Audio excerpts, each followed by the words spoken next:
Yeah. All right, well, we got a comment here from somebody called Zudi or Zood. I apologize if I'm saying it wrong. Will Liverpool's cohesive attacking players be disturbed by their selfishness in achieving personal glory this season? It's a reference to what I know you already mentioned. No, you're shaking your head. You're both shaking your head. No, not at all. I mean, look, you're one of the best forwards in the world.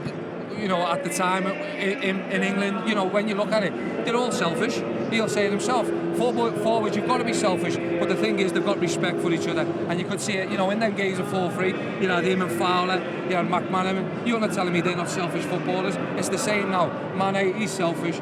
Salah, selfish. You know, Firmino, selfish, but they've got a cohesiveness. They've got respect for each other, and they want to win together. I think that's the biggest thing. The crucial thing is, and when you're saying about selfish, what does that mean? It means that if you play poorly but score, you come off as a striker and you feel you've partly contributed, or you have contributed.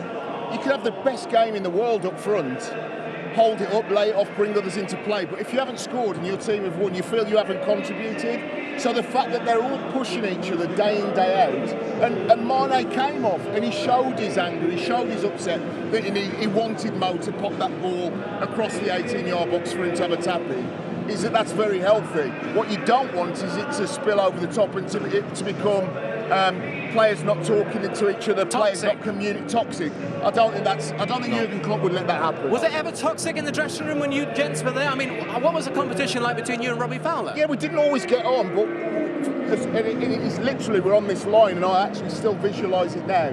When we cross this line, could I get him goals and could he get me goals? Why? Because if you win the game, you go higher in the table and your team is doing better.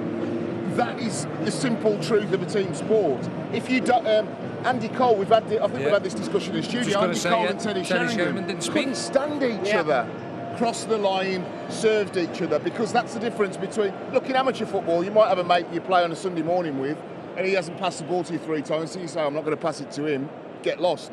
But in professional football, if you're going to go on and win things, as this Liverpool team have and will do, then the line mustn't be crossed between being selfish and greedy. But they've won. That's the thing. It glossed over everything. Exactly. If they lost, would it have been a different story? No, because the thing is, Sadio Mane's come off, he's upset, but they're winning 3-0.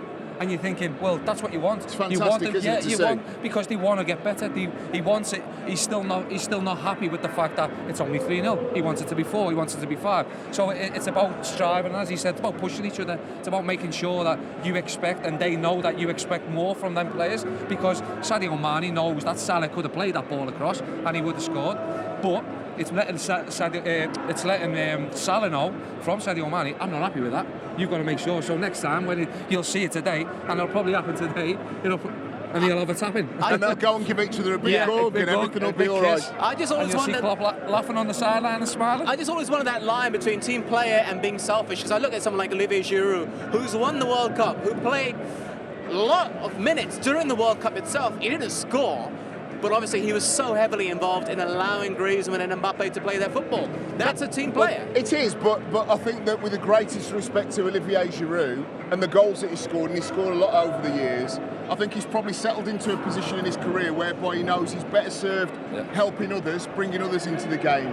These three are sort of 3 prime, Firmino, you probably bring Origi into it if he's going to break into that 3 this season, but particularly between Mane and Salah, 2 players at the top of their game, want to be the match winner week in and week out, want to be the star man, and that's going to bring little friction. This is why that tweet was so important of Mo Salah. I think 500,000 people have retweeted it. Is because it's basically saying, look, we're going to get talked about every time that he doesn't pass to him or somebody doesn't pass to me. Everything's okay, we've sorted it out in the dressing room. So as long as you can be competitors and realise what the end goal is to try and bring the first Premier League title here, happy days.